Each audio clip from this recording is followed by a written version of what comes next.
बिस्मिल्लाहिर्रहमानिर्रहीम। अस्सलाम वालेकुम।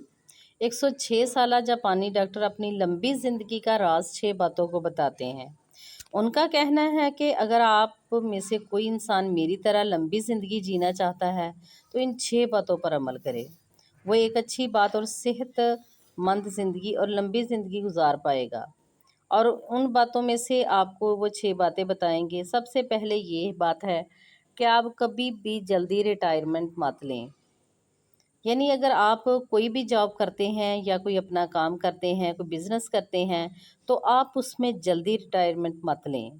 क्योंकि इंसान जब तक काम करता है तो उसका जो जिस्म होता है वो हरकत में रहता है, और इंसान का जिस्म जब हरकत में रहता है तो उसके पूरे जिस्म में जो खून है, उसकी ब्लड सर्कुलेशन है वो अच्छी रहती है, और इस तरह इंसान जो है ना हर वक्त एक्टिव रहता है।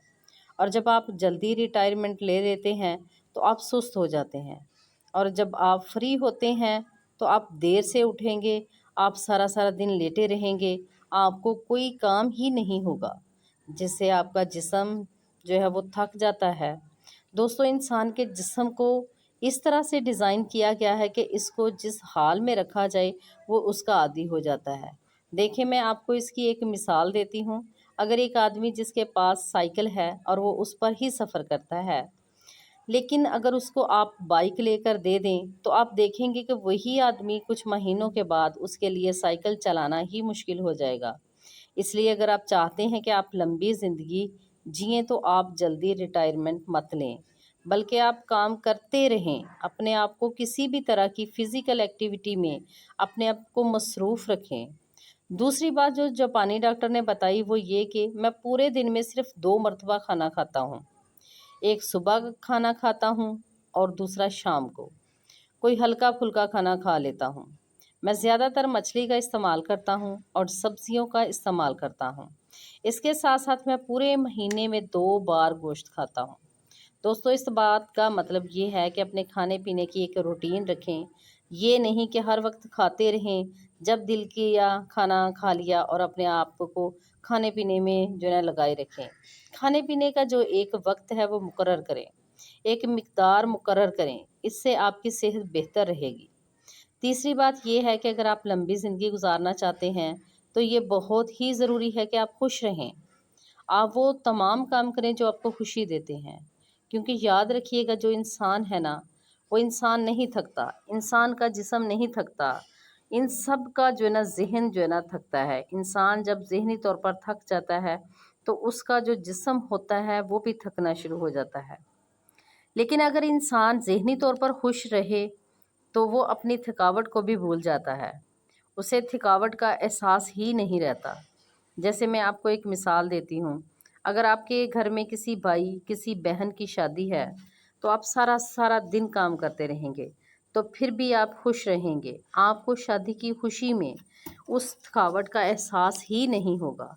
इसलिए दोस्तों, अपनी ज़िंदगी में वो काम ज़रूर करें जो आपको खुशी महसूस करवाते हैं, क्योंकि जब आप खुश रहते हैं तो आप सेहतमंद रहते हैं और एक अच्छी ज़िंदगी गुजारते हैं। चौथी बात जो जापानी डॉक्टर ने बताई, वो कहते हैं कि आप सीढ़ियों का इस्तेमाल किया करें। एक मंजिल से दूसरी मंजिल पर जाने के लिए कभी भी लिफ्ट का इस्तेमाल ना करें, हमेशा सीढ़ियों के ज़रिए जाएं। और आप जब सीढ़ियां चढ़ते जाएं, चढ़ते वक्त एक एक करके सीढ़ी ना चढ़ें, बल्कि एक स्टेप में 2-3 सीढ़ियां चढ़ें।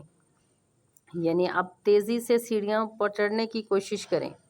इसके साथ साथ आप रोज़ाना वॉक करें, एक्सरसाइज करें, अपने जिस्म को हरकत में रखने की कोशिश करें। और पांचवी बात जो उन्होंने बताई वो ये कि आप अपनी जो है ना मटेरियल चीज़ें हैं, जैसे आपके पास अगर कोई महंगा घर है, आपके पास कोई महंगी गाड़ी है, आपके पास कोई महंगा मोबाइल है, आप इस बात की फ़िक्र ना करते रहें कि ये अगर मुझसे छिन गया तो क्या होगा, अगर चोरी हो गई तो क्या होगा, अगर कुछ ऐसा हो गया तो क्या होगा, अगर कुछ ऐसा होगा कि ये चीज़ें मेरे पास ना रहीं तो मेरा क्या बनेगा। इस तरह अगर आपके पास ये सारी चीज़ें नहीं हैं और आप ये सारी चीज़ें हासिल करना चाहते हैं मगर आपके पास वसाइल नहीं है, तो आप इसके लिए कोशिश ज़रूर करें, मेहनत ज़रूर करें, लेकिन इन्हें अपनी ज़िंदगी का मकसद ना बना लें। इन्हीं के बारे में सोच सोच कर परेशान मत होते रहा करें। کہ آپ کے پاس یہ ہونا چاہیے، آپ کے پاس وہ ہونا چاہیے، آپ کے پاس بھی اچھی گاڑی ہونی چاہیے، میرے پاس کیوں نہیں ہے، میرے پاس مہنگا موبائل کیوں نہیں ہے۔ آپ کوشش کریں اور پھر اللہ پر چھوڑ دیں، اور اس بات کا یقین رکھیں کہ اللہ آپ کی محنت کو کبھی ضائع نہیں کرے گا۔ دوستو، چھٹی بات یہ ہے کہ جو چھٹا راز اس ڈاکٹر صاحب نے بتایا وہ یہ کہ آپ اپنے رزق میں سے، اپنی دولت میں سے، اپنے علم میں سے دوسروں کو بھی شامل کریں۔ دیکھیں، جب آپ بانٹنا شروع کر دیتے ہیں، چاہے وہ رزق ہو، چاہے وہ آپ کا علم ہو، تو اس میں برکت آنا شروع ہو جاتی ہے۔ دوستو، یاد رکھیں کہ برکت وہ واحد چیز ہے جس پر مسلمانوں کا پورا ایمان ہے، کہ جب آپ کے رزق میں برکت آ جائے تو آپ خوشحال ہو جاتے ہیں۔ آپ کا تھوڑا بھی جو ہے نا آپ کو کافی ہو جاتا ہے۔ آپ نے زندگی میں کئی ایسے لوگوں سے ملے ہوں گے، ان سے آپ واقف ہوں گے کہ جن کی سیلری بہت اچھی نہیں ہوتی، لیکن اگر آپ ان سے پوچھیں کہ آپ کے حالات کیسے ہیں تو آپ کو وہ کہیں گے کہ اللہ کا شکر ہے، بہت ہی اچھا گزارا چل رہا ہے۔ اور اسی طرح بعض لوگ جو ہے نا آپ کو ایسے بھی ملیں گے جو اچھا خاصا پیسہ کما رہے ہوں گے، لیکن جب آپ ان سے ملیں گے تو وہ آپ کو جو نا اپنا رونا روتے ہی دکھائی دیں گے کہ میرے حالات ٹھیک نہیں ہیں، میرے خرچے نہیں پورے ہو رہے، مسائل بہت زیادہ ہیں، خرچے بہت زیادہ ہیں۔ تو دوستو، ان کے رزق میں برکت نہیں ہوتی، اس لیے اپنے رزق میں، اپنے علم میں دوسروں کو بھی شامل کریں۔ اگر آپ کے رزق میں برکت آ جائے گی تو کم پیسوں میں بھی آپ کا بڑا اچھا گزارا ہو جائے گا اور آپ خوش رہیں گے۔ لیکن اگر آپ کے رزق میں برکت ہی نہیں ہے تو آپ جتنا مرضی کما لیں، آپ اپنی زندگی میں جتنا بھی کما لیں گے، لیکن آپ تنگی محسوس کریں گے۔ تو جب آپ تنگی محسوس کریں گے تو پھر آپ کیسے خوش رہ پائیں گے؟ تو اس لیے یہ ہے کہ آپ جو ہے نا برکت، یہ سوچیں کہ برکت کیسے آ سکتی ہے۔ آپ اپنی چیزوں میں دوسروں کو شامل کریں۔ جب آپ اپنی چیزوں میں دوسروں کو شامل کرتے ہیں تو وہ جو چیزیں ہوتی ہیں نا ملٹی پلائی ہونا شروع ہو جاتی ہیں، اور زندگی میں جو ہے نا ہر روز کچھ نیا سیکھو، اور جو ہے نا کچھ اچھا کرنے کی سوچو، اور اپنا علم بانٹو، اپنا رزق بھی بانٹو، اچھی سوچ بانٹو۔ اس کے ساتھ ہی مجھے